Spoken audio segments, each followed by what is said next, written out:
এই সংসারে সব থেকে বেশি কঠিন কাজ কোনটা? কেউ বলবেন যুদ্ধ করা, কেউ বলবেন ধন অর্জন করা, আবার কেউ বলবেন জ্ঞান অর্জন করা সব থেকে বেশি কঠিন। এবার প্রত্যেক ব্যক্তির নিজস্ব অভিজ্ঞতা আছে আর সেই অনুসারে তার নিজস্ব একটা উত্তর আছে। সাধারণভাবে দেখতে গেলে এই সংসারে সব থেকে কঠিন হলো তপস্যা করা, অর্থাৎ সব কিছু ত্যাগ করে তপস্যায় নিজেকে বিলীন করে দেওয়া। এবার এর থেকে বেশি কঠিন এই সংসারে আর কি বা হতে পারে? এই সংসারে, এই সমাজে নিজের পরিবারের মধ্যে থেকেও ধৈর্য ধরে সামনে অগ্রসর হওয়া, এটা হলো সব থেকে কঠিন কাজ। কারণ যখন আপনি তপস্যা করেন তখন সেখানে আপনার ধৈর্য ভাঙার মতো কেউ থাকেন না, না কোনো বন্ধু, না কোনো আত্মীয়, না কোনো শত্রু, কেউ না। কিন্তু যখন আপনি এই সমাজে, এই পরিবারে থাকেন, কোনো না কোনো ব্যক্তি এসে আপনার ধৈর্যের বাঁধ ভেঙে দেওয়ার ক্ষমতা রাখেন। তারা আপনার ধৈর্যের বাঁধ ভেঙে দেয়, আর কখনো কখনো তারা অনিচ্ছাকৃতভাবেই সেটা করে থাকেন। কারণ তাদের মানসিকতা আপনার থেকে আলাদা, তাদের কর্ম আপনার থেকে আলাদা, তাদের দৃষ্টিভঙ্গি আপনার থেকে আলাদা, জীবন যাপন আপনার থেকে আলাদা। সেক্ষেত্রে আপনি ধৈর্যচ্যুত হন, প্রসন্নতা আপনার থেকে ছিনিয়ে নেওয়া হয়। সেই জন্য এই সংসারে, এই পরিবারের থেকেও ধৈর্য ধরে সামনে অগ্রসর হওয়া কোনো পর্বতের শিখরে গিয়ে তপস্যা করার থেকেও অনেক বেশি কঠিন। আর যে ব্যক্তি এই সমাজেই, এই পরিবারে, সেই সকল মানুষের মধ্যে থেকে গিয়েও ধৈর্য ধরে অগ্রসর হতে থাকেন, যারা এই কাজটা শিখে নিতে পারেন, তারাই কিন্তু জীবনে আনন্দ লাভ করতে পারেন। এই ধৈর্যই শেষে আপনার জীবনে প্রসন্নতা বহন করে আনবে। তাই ধৈর্য ধরে জীবনের পথে অগ্রসর হন আর আমার সাথে ভালোবেসে বলুন, রাধা রাধা। এই জীবনে তিনটি গুরুত্বপূর্ণ শব্দ আছে যা বোঝা আমাদের কাছে খুব গুরুত্বপূর্ণ, এবং এই তিনটি শব্দের নিজস্ব অর্থ আছে। প্রথম হলো সঙ্গবদ্ধতা, অর্থাৎ একসাথে মিলে কাজ করতে হবে, একসাথে মিলে পরিশ্রম করতে হবে, সামনে এগোতে হবে। এরকম করতে পারলে আপনার শক্তি বৃদ্ধি পাবে, আপনার ক্ষমতা বৃদ্ধি পাবে, আপনি এগোতে পারবেন এবং অনেক দূরে যেতে পারবেন। দ্বিতীয় হলো আত্মবিশ্বাস। হেরে যাওয়া বস্তুও আবার জিতে নিতে পারবেন। যদি আপনার নিজের আত্মবিশ্বাস থাকে তাহলে আপনি কখনো পরাজিত হবেন না। এবং তৃতীয় হলো অহংকার। জয়লাভ করার পরেও কিন্তু এটা আপনাকে পরাজিত করতে পারে। সেই জন্য জীবনে সঙ্গবদ্ধ হন, আত্মবিশ্বাস রাখুন, কিন্তু কখনোই অহংকার করবেন না। এই অহংকার আপনার থেকে সব কিছু কেড়ে নিতে পারে। এই অহংকারের জন্যই মথুরাপতি কংস নিজের পতনের দিকে অগ্রসর হয়েছিলেন। এই অহংকারকে ত্যাগ করুন আর আমার সাথে ভালোবেসে বলুন, রাধা রাধা। আমরা যখনই কোনো গাছের চারা রোপণ করি তখন সবার আগে পরীক্ষা করে দেখি যে যেখানে আমরা চারা রোপণ করতে চলেছি সেখানকার মাটি আদৌ উর্বর কিনা, সেই মাটি সেই চারাকে বাড়তে সাহায্য করবে কিনা। যখন একটা চারা রোপণের আগে আমরা এত কিছু ভাবতে পারি, তাহলে কাউকে বিশ্বাস করার আগে আমরা কেন ভাবি না? জীবনে কখনো এই বিশ্বাসরূপী চারা কোথাও রোপণ করার আগে বোঝার চেষ্টা করুন যে যার ওপর আপনি বিশ্বাস করতে চলেছেন সে কি আদৌ আপনার বিশ্বাসের যোগ্য কি না। ভেবে দেখুন সেই ব্যক্তি ভবিষ্যতে গিয়ে আপনার বিশ্বাস ভাঙতে পারে কি না।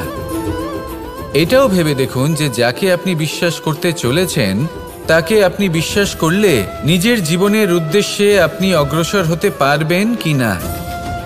আর তার জন্য প্রয়োজন সঠিক সিদ্ধান্ত, পরখ করা, কোনটা উচিত কোনটা অনুচিত সেটা বোঝা। আর তাতে কিন্তু আপনি সন্দেহবাতিক হবেন না, তাতে আপনি আরো নিপুণ হয়ে উঠবেন। তাই যদি আপনি নিপুণ হয়ে উঠতে চান তাহলে বোঝার চেষ্টা করুন, পরখ করে দেখুন, কোনটা উচিত কোনটা অনুচিত বুঝুন। আর বিশ্বাস তখনই করুন যখন আপনি 100% নিশ্চিত হবেন যে সে বিশ্বাসের যোগ্য। আসুন আমার সাথে ভালোবেসে বলুন, রাধা রাধা।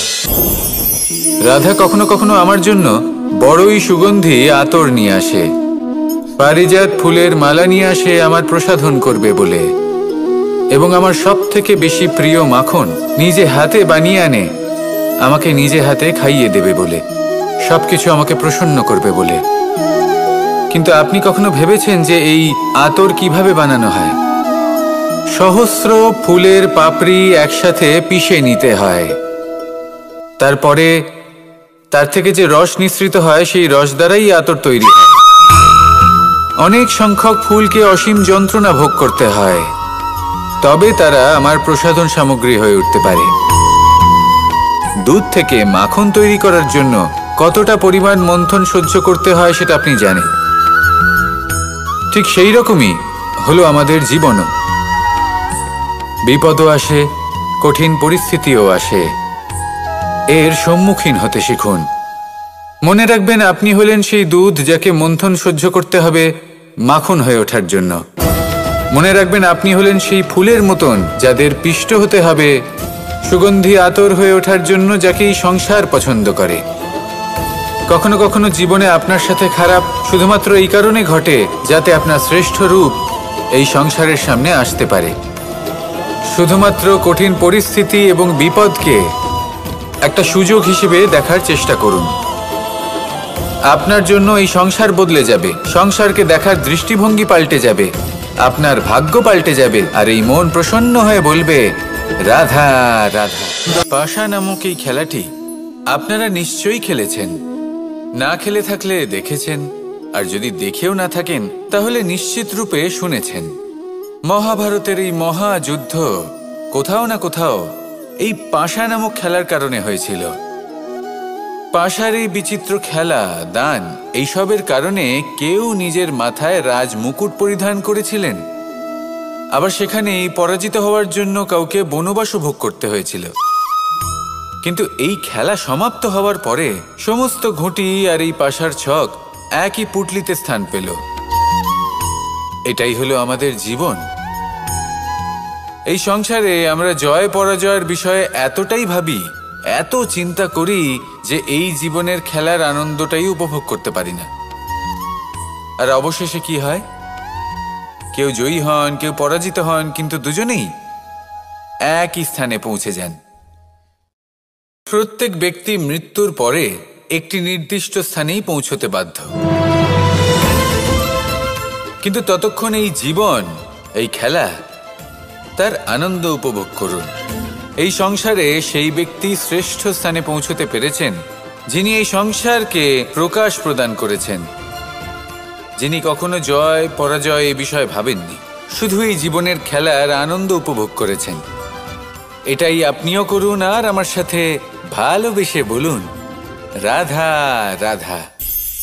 প্রত্যেক মানুষ নিজের জীবনে দুঃখ অনুভব করেন।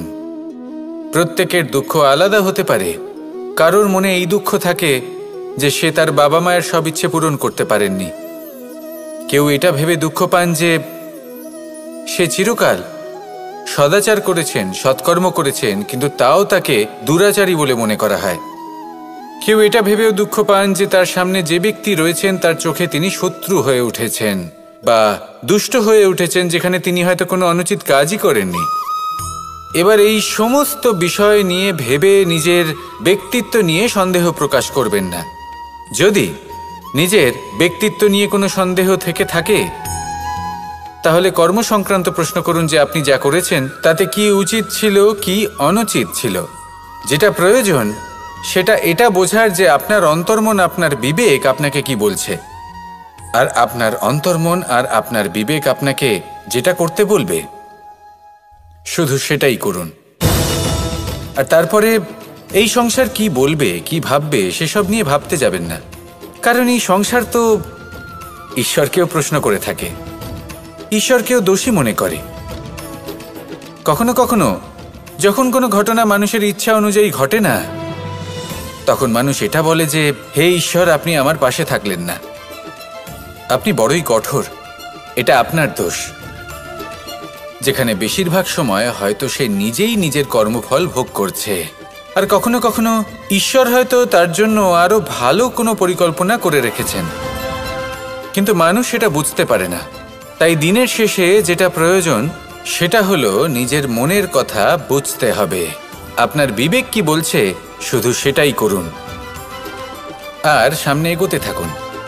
আমার সাথে ভালোবেসে বলুন, রাধা রাধা। পরিবর্তন, এটা হলো সৃষ্টির অমূল্য নিয়ম।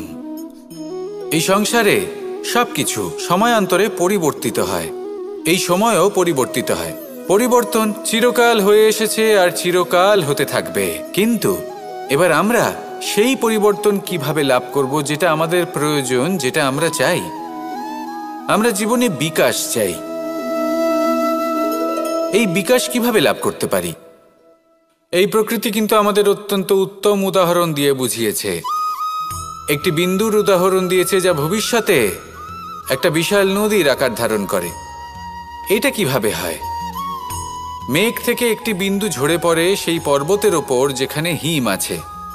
সেই হিমের সংস্পর্শে আসা মাত্র সেই বিন্দুর সাথে আরও বেশ কিছু বিন্দু যুক্ত হয়। তারপর তারা অগ্রসর হয়, আরও কিছু বিন্দু যুক্ত হয়, আস্তে আস্তে একটা ক্ষীণ ধারার রূপ ধারণ করে এবং সেটাই ভবিষ্যতে আরও এগোতে থাকে। অনেকটা যাওয়ার পর যখন অনেক সংখ্যক বিন্দু একসাথে যুক্ত হয় তখন সেটা বিশাল নদীর আকার ধারণ করে। এবার আমরা মানুষ বলে আমাদের সাথে এই নিয়মের অন্যথা হয় তা নয়।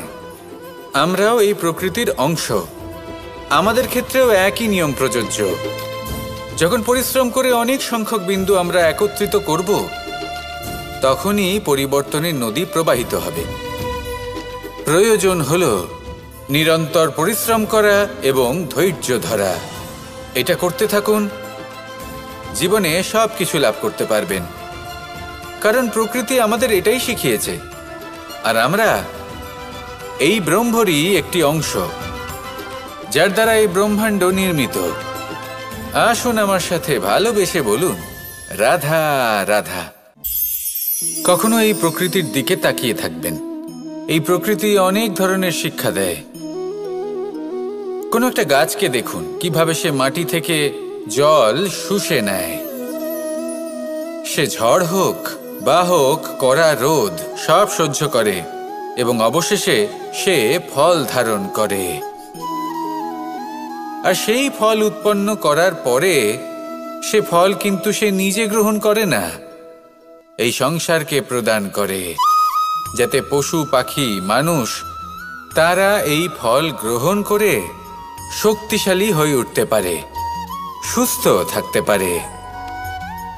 সেভাবেই নদী, সরোবর এরা নিজেরাও কিন্তু নিজেদের জল গ্রহণ করে না, মাটিকে প্রদান করে, পশু পাখিকে প্রদান করে। সূর্য নিজেও নিজের জন্য প্রজ্বলিত হয় না, সে প্রকাশ ছড়িয়ে দিতে চায় আমাদের সবার কাছে, সে আলো পৌঁছে দিতে চায়। এই প্রত্যেকের কর্মে পরমার্থ নিহিত আছে, আর সেই জন্যই এদের সকলকে পুজো করা হয়। তাই মনে রাখবেন, আপনার কাছে জীবন যাপনের অতিরিক্ত যা কিছুই আছে তা পরমার্থের জন্য। তাহলে তার সদ্ব্যবহার করুন আর আমার সাথে ভালোবেসে বলুন, রাধা রাধা। আমরা প্রত্যেকেই অবশ্যই এমন সময় দেখেছি যখন অনেকগুলো সমস্যা একসাথে আমাদের জীবনে এসে পড়ে। সমস্যা আমাদের প্রত্যেকের জীবনেই থাকে।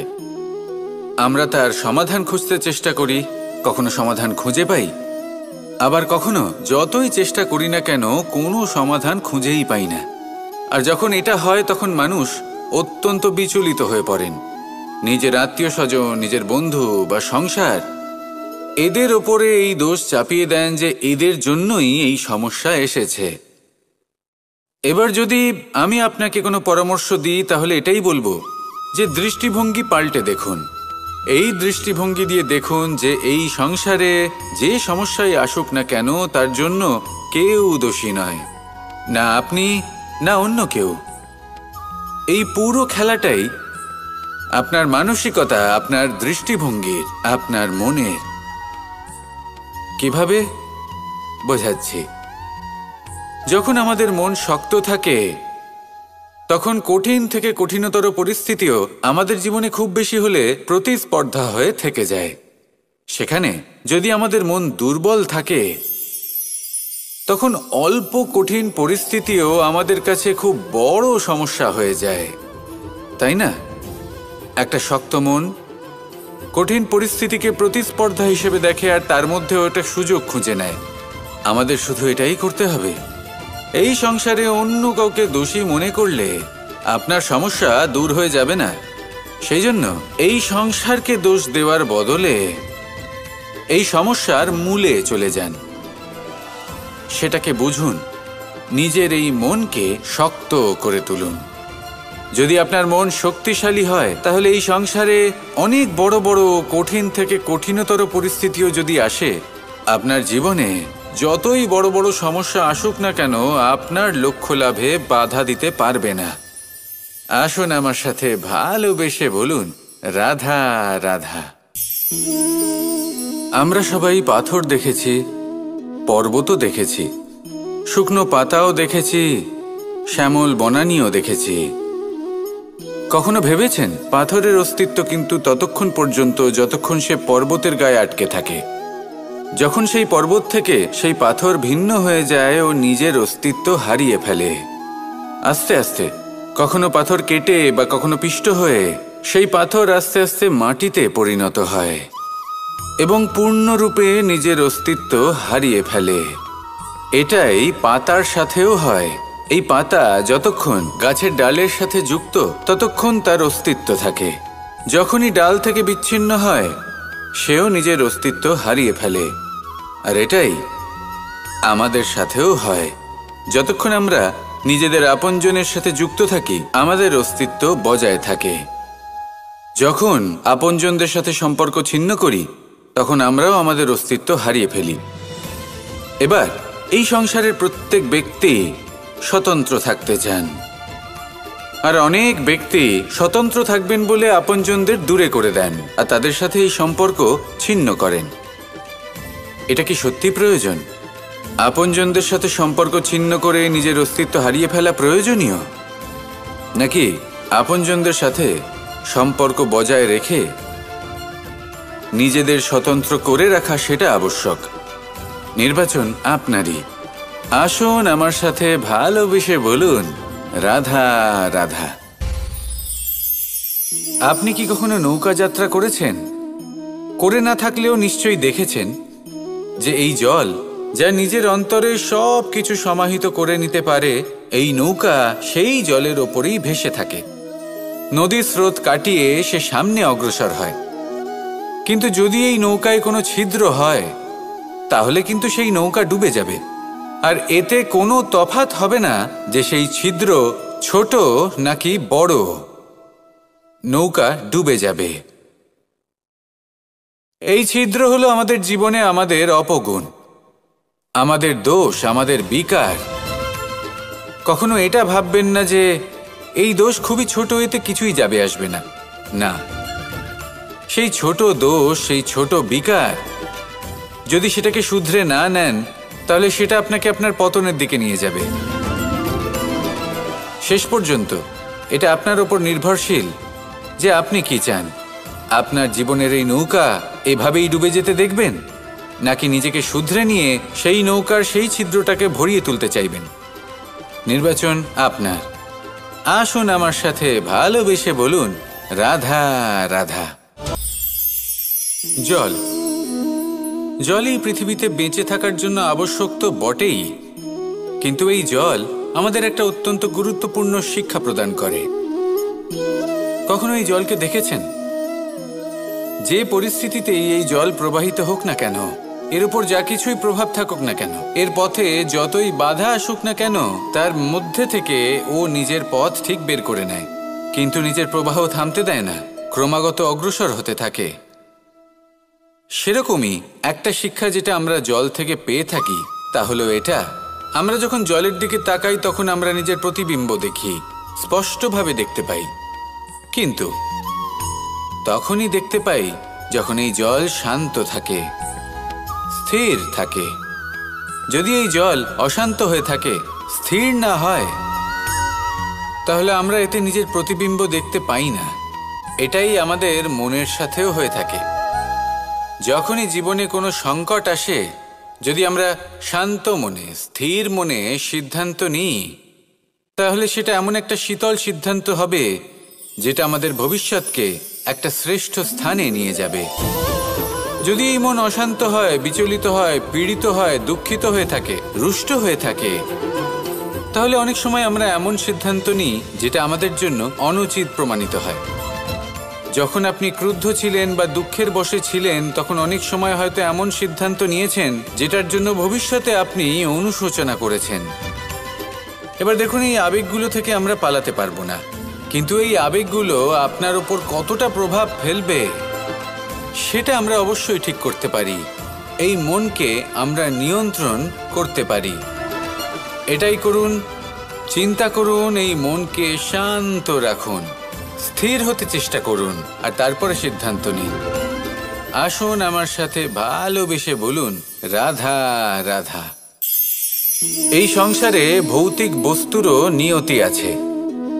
যারাই এই সংসারে আসে বা উৎপন্ন হয়, তারা কিছুমাত্র সময় পর্যন্তই এখানে থাকতে পারে, আর তারপরে সেও লুপ্ত হয়ে যায়, অর্থাৎ সে নিজেও এই পঞ্চমহাভূতে সমাহিত হয়ে যায়। আমাদের সাথেও ঠিক এটাই হয়। সেই জন্যই ঈশ্বর দ্বারা প্রদত্ত এই উপহারের বিষয়ে ভাবুন, এই জীবনের বিষয়ে ভাবুন। ঠিক যেমন বিশ্বাস ভঙ্গ হলে কোনো ব্যক্তি আমাদের কাছে অপরিচিত হয়ে যান, ঠিক সেরকমই শেষ নিঃশ্বাস ত্যাগের পর এই শরীরও আমাদের কাছে পরই হয়ে যায়। তাই এই শরীর থাকাকালীন শ্রেষ্ঠভাবে একে সদ্ব্যবহার করুন, এই জীবনে শ্রেষ্ঠ কর্ম করুন। আর এই জীবনকে শ্রেষ্ঠভাবে যাপন করার জন্য কিছু কথা বোঝা প্রয়োজনীয়। যদি আপনি কারোর প্রশংসা করেন, তাহলে পূর্ণ হৃদয় দিয়ে করুন। যদি আপনি হস্তক্ষেপ করে থাকেন, তাহলে মস্তিষ্ক দ্বারা করুন। যদি আপনি সমীক্ষা করেন, তাহলে বিবেক দ্বারা করুন। যদি আপনি ধন অর্জন করতে চান, তাহলে নীতি অনুসারে চলুন। যদি জীবনযাপন করতে চান, তাহলে রীতি মেনে করুন। আর যদি ঈশ্বরের ভজন করতে চান, তাহলে ভক্তিভাব নিয়ে করুন। শুধু এই কথা মনে রাখবেন যে আপনার এই জীবন কিন্তু অনিশ্চিত কাল পর্যন্তই আছে। কতক্ষণ আছে সেটা কেউ জানে না। তাই কিছু মুহূর্ত যেটা যাপন করতে আমরা এখানে এসেছি, সেখানে ক্রোধ, অহংকার, ঈর্ষা, এইসব আবেগের কি গুরুত্ব বলুন তো? এগুলো ত্যাগ করুন। মানুষকে ক্ষমা করতে শিখুন, আস্তে আস্তে বিশ্বাস করতে শিখুন। এই সংসারে নিঃস্বার্থভাবে প্রেম করতে শিখুন, আর সবার মধ্যে আনন্দ বিতরণ করুন। তাই এই সব গুণ যদি আপনি আত্মসাৎ করতে পারেন, তাহলে আপনার জীবনে শুধু আনন্দ এবং আনন্দই বিরাজমান হবে। আসুন আমার সাথে ভালোবেসে বলুন, রাধা রাধা, রাধা রাধা, রাধা রাধা। ধর্মরথের 4টি অশ্ব চালানোর জন্য যিনি সারথি হবেন, তার যে 4টি গুণ থাকা প্রয়োজন, সেই সমস্ত গুণ অর্জুনের মধ্যে উপস্থিত রয়েছে। কর্মের শক্তি রয়েছে, ধর্মের প্রতি আসক্তি রয়েছে, জ্ঞানের অভিব্যক্তি রয়েছে এবং সমর্পণের ভক্তি রয়েছে। নিশ্চিত রূপে ধর্মরথে সারথি হবার জন্য অর্জুনই সব থেকে যোগ্য। আর ও শুধুমাত্র দ্রৌপদীর স্বামীই হবে না, ইতিহাসে কুরুবংশের রাজকুমার বা ইন্দ্রপুত্রের নামেই শুধু পরিচিত হবে না, বরং অর্জুনই স্বয়ং ইতিহাস রচনা করবে। অর্জুনই হবে কৃষ্ণ সারথি। যত্র যোগেশ্বর কৃষ্ণ তত্র পার্থ ধনুর্ধর। তাহলে আসুন আর আমার সাথে ভালোবেসে বলুন, রাধা রাধা।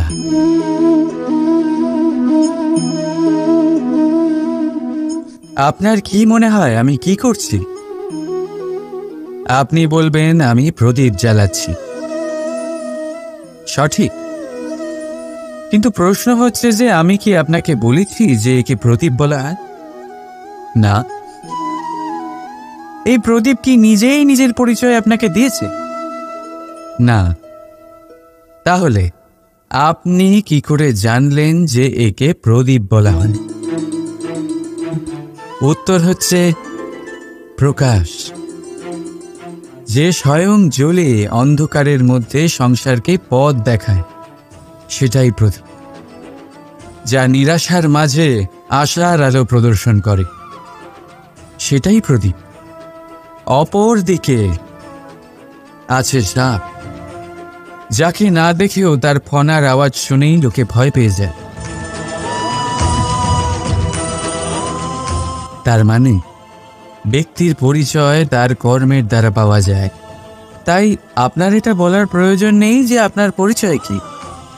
এটা আপনার কর্মই নিশ্চিত করবে যে লোকে আপনাকে প্রদীপ ভেবে ভালোবাসবে নাকি সাপ ভেবে ভীত হয়ে থাকবে। রাধা রাধা। সময় কত বিচিত্র হয়। সময় আমাদের পক্ষে থাকলে আমরা নিজেদের রাজা মনে করে নিই, আর সেই সময় যদি বিপক্ষে চলে যায় তাহলে নিঃস্ব হতে সময় লাগে না। তাই মানুষের একটা অভ্যেস আছে, খারাপ সময়ের জন্য কিছু সঞ্চয় করা। আত্মীয়, বন্ধু খারাপ সময় পাশ থেকে সরে যায়। যশ, মান প্রতিকূল সময় চিরস্থায়ী হয় না। তাই মানুষ মনে করে অর্থ সঞ্চয় করাই শ্রেয়। অর্থের কোনো হৃদয় নেই যা সময়ের সাথে পরিবর্তিত হবে। সংসার বলে সর্বদা অর্থ সঞ্চয় করতে থাকো। খারাপ সময় অবশ্যই কাজে লাগবে, কিন্তু আমি বলবো শুভ কর্ম করতে থাকুন, আনন্দে থাকুন, নিজের ওপর আর ঈশ্বরের ওপরে বিশ্বাস রাখুন। খারাপ সময় কখনো আসবেই না। রাধা রাধা। প্রকৃতি মানুষকে এক বিশেষ শক্তি দিয়েছে, অন্য জীবের থেকে বেশি শক্তি দিয়েছে। স্মরণ শক্তি। এই শক্তি মানুষকে অন্য জীবের থেকে ভিন্ন করে, ইতিহাস রচনা করার প্রেরণা দেয়, জ্ঞানকে বংশানুক্রমে এগিয়েও নিয়ে যায়। আর যারা ভুলে যান, অধিকাংশ সময় তারা উপহাস আর দয়ার পাত্র হয়ে যান। কিন্তু এটাই কি প্রকৃত রূপে সত্য? না। এই স্মরণ শক্তি মানুষের বিকাশের সব থেকে বড় বাধা হয়ে দাঁড়ায়। তার মনকে দূষিত করে দেয়। খারাপ অভিজ্ঞতা, কারোর করা বিশ্বাসঘাতকতা, কারোর কটাক্ষ বেশিরভাগ মানুষই ভুলতে পারেন না, আর তারপর প্রতিশোধ নিতে উদ্যত হন। প্রথমে সময় নষ্ট করেন প্রতিশোধের প্রস্তুতিতে, আর তারপর সময় নষ্ট করেন প্রতিশোধ নেওয়ার সুযোগ খুঁজতে। যদি সন্তুষ্টি পেতে চান, যদি জীবনে আনন্দ পেতে চান, তাহলে স্মরণ শক্তির সদ্ব্যবহার করুন। নিজের স্মরণ শক্তিকে চালনা করুন শুধুমাত্র ভালো কথা আর ভালো স্মৃতির দিকে। জীবনে আনন্দ পাবে। রাধা রাধা। মানুষ নিজের পরিবারের জন্য কত কিছুই না করে, দিন রাত পরিশ্রম করতে থাকে যাতে তার পরিবারের প্রয়োজন পূরণের জন্য অর্থ রোজগার করতে পারে। কিন্তু শুধু অর্থ রোজগার করাটাই কি যথেষ্ট? আপনি বলবেন, হ্যাঁ নিশ্চয়ই, অর্থ দিয়ে সব কিছু পাওয়া যায়, বিদ্যা পাওয়া যায়, বাড়ি পাওয়া যায়, ওষুধ পাওয়া যায়, আর কত কিছুই না পাওয়া যায়। এইসব একটা পর্যায় পর্যন্ত সঠিক, কিন্তু একটু মন দিয়ে ভেবে দেখুন, যখন কোনো শিশু অসুস্থ হয়ে পড়ে তখন সে ওই তিক্ত ওষুধ কেন খেয়ে নেয়? এই জন্য কারণ ওর পিতা সেই ওষুধ অর্থ দিয়ে কিনেছে? না, বরং এই জন্য কারণ তার পিতা যে তার সামনে দাঁড়িয়ে, তার ওপরে তার বিশ্বাস আছে, বিশ্বাস আছে যে উনি তার কিচ্ছু হতে দেবেন না। এই বিশ্বাস, এই সংস্কার, এই শিক্ষা কখনো অর্থ দিয়ে পাওয়া যায় না। এইটা পাওয়া যায় সেই সময় থেকে যা মাতা পিতা তাদের সন্তানের সাথে কাটিয়েছেন। তাই জীবনে অর্থ অবশ্যই উপার্জন করুন, কিন্তু নিজের পরিবারকেও সময় দিন, আনন্দ পাবে। রাধা রাধা। কখনো কোনো পাখিকে দেখেছেন? যখন তারা ডিম পাড়তে প্রস্তুত হয় তখন তারা সবচেয়ে আগে একটা স্থান খোঁজে, একটা স্থান যা বর্ষা, রৌদ্র আর শত্রুর থেকে সুরক্ষিত হয়। তারপর তারা বাসা তৈরি করে, তারপরেই ডিম পাড়ে। আর তারপর যখন সেই ডিম ফুটে তার সন্তানদের জন্ম হয়, সে তাদের খাবার খাওয়ায়, তাদের রক্ষণাবেক্ষণ করে। কিন্তু যখন তাদের ডানা গজায় তখন না সে তাদের খাবার দেয় আর না তাদের বাসা বানাতে শেখায়। শুধুমাত্র তাদের উড়তে শেখায় সে। তারপর সেই বাচ্চারা আকাশে উড়তে শিখে নিজেরাই নিজেদের খাবার জোগাড় করতে শিখে যায়, নিজেরাই নিজেদের বাসা বানাতে শিখে যায়। আর আমরা মানুষেরা কি করি? আমাদের সন্তান বড় হয়ে যাওয়া সত্ত্বেও তাদের নিয়ে সর্বদা দুশ্চিন্তা করি। তার জন্য আমরা গৃহ নির্মাণের চেষ্টা করি। নিজের সন্তানকে আরও শক্তিশালী করে গড়ে তোলার বদলে তাকে আমরা দুর্বল করে দিই। জীবনে সেটাই করুন যা একটা পাখি করে। নিজের সন্তানকে আকাশে ওড়ার শিক্ষা দিন, সংস্কার দিন, আর একটা নির্দিষ্ট সময়ের পরে তাকে নিজের আকাশ নির্ধারণ করতে মুক্ত করে দিন। রাধা রাধা। সাগরে সেতু বাঁধার গল্প তো আপনারা নিশ্চয়ই শুনে থাকবেন। রামচন্দ্রের সেনাকে 100 যোজন সমুদ্র অতিক্রম করে লঙ্কায় আক্রমণ করতে হতো। সেতুকার নল আর নীল সেতু বাঁধার উপায় বের করল, কিন্তু প্রশ্ন ছিল সেতু বাঁধা কি করে হবে? সমুদ্র অত্যন্ত গভীর। কত পাথর দেওয়া হলে এই বিশাল সমুদ্র অতিক্রম করা সম্ভব হবে? তখন এক উপায় নির্ধারিত হল। পাথরের ওপর লেখা হলো রামের নাম। আর যখন সেই পাথরগুলোকে সাগরে ফেলা হলো, সেগুলো ভাসতে লাগল। এবারে কেউ বলবেন এটা রামচন্দ্রের নামের মহিমা, কেউ বলবেন এটা নারায়ণের কোনো জাদু।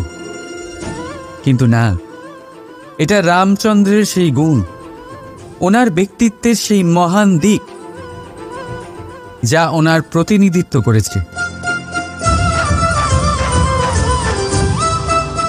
তাই সেই পাথরও সাগরে ভেসে ওঠে।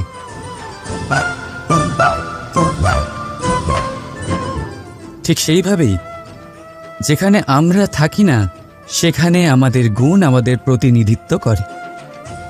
আমাদের নামের শক্তি আমরা নিজেরাই তৈরি করি, আমাদের কর্ম দিই, আমাদের গুণ দিই। এবার সিদ্ধান্ত আপনার, যে আপনার নামের সাহায্যে কেউ বিপদ থেকে উদ্ধার হবে, নাকি আপনার দুষ্কর্মের ফলে কেউ ডুবে যাবে। ভালো করে ভেবে দেখুন। রাধা রাধা। আমাদের জীবনে গুরুজনেরা, জ্ঞানী মানুষজন সবসময় একটা কথা বলেন, ধৈর্য ধরো। শুধুমাত্র দুটো শব্দ, কিন্তু কতটা বিশাল সেটা বোঝার চেষ্টা করুন। ছোট একটা অস্ত্র হাতে নিন এবং একটা বিশাল পর্বতে নিরন্তর প্রহার করতে থাকুন। ধৈর্য ধরে সেই কাজ করতে থাকুন। এমন একদিন আসবে, এই বিশাল পর্বতে আপনি একটা পথ তৈরি করবেন। কোনো ধনুর্ধর যখন নিজের বিদ্যা অর্জন করেন, তখন তাকেও ধৈর্য ধরতে হয়, তার নিজেকে সময় দিতে হয়, তবেই সে ধনুর্বিদ্যা শিখতে পারে। সেইভাবে আমাদের জীবনেও ধৈর্য ধরার খুব প্রয়োজন। পরিবারে ধৈর্য রাখতে পারলে তাহলে আস্তে আস্তে দেখবেন প্রেম বৃদ্ধি পাচ্ছে। সমাজে যদি ধৈর্য রাখতে পারেন, তাহলে আস্তে আস্তে এই সমাজ আপনাকে সম্মান করবে। যদি নিজের জীবনে ধৈর্য রাখতে পারেন তাহলে নিজে থেকেই আত্মবিশ্বাস বাড়বে, নিজের বিকাশ হবে। জীবনে সবই সম্ভব যদি ধৈর্য রাখতে পারেন। হয়তো আস্তে আস্তে হবে, কিন্তু হবে অবশ্যই। শুধু ধৈর্য রাখুন, কারণ ধৈর্যই সবথেকে বড় পুঁজি। আসুন আর আমার সাথে ভালোবেসে বলুন, রাধা রাধা। আমাদের জীবনে যখনই আমরা কোনো বড় দায়িত্বের সম্মুখীন হই, তখন আমরা তার থেকে দূরে পালাই আর এই অজুহাত দিই যে না না, এত বেশি ভার বহন করার যোগ্যতা আমার নেই, আমি করতেই পারবো না। দেখুন, এই সংসারে ভিন্ন ভিন্ন ধরনের গাছ আছে, ছোট গাছ, বড় গাছ, কিন্তু বটগাছের মতো বড় এবং নিবিড় গাছ আর একটাও নেই। সে নিঃস্বার্থভাবে এই সংসারকে সেবা করে যায়, ছায়া প্রদান করে, শীতলতা প্রদান করে। আর যখন এমন সময় আসে যখন তার ওপর বোঝা অত্যন্ত বেড়ে যায়, সে কিন্তু কোনোভাবেই ভেঙে পড়ে না। তখন সে নিজের নিঃস্বার্থ কর্মের ফল লাভ করে, সেই নিঃস্বার্থ কর্ম যা সে করেছে। তার দেহ থেকে ছোট ছোট ঝুড়ি বার হয় এবং তা কাণ্ডের আকার ধারণ করে। সেই কাণ্ড মাটির কাছে পৌঁছয় এবং তারপর তা বটগাছের সহায়ক হয়ে ওঠে। সে ভেঙে পড়ে যায় না।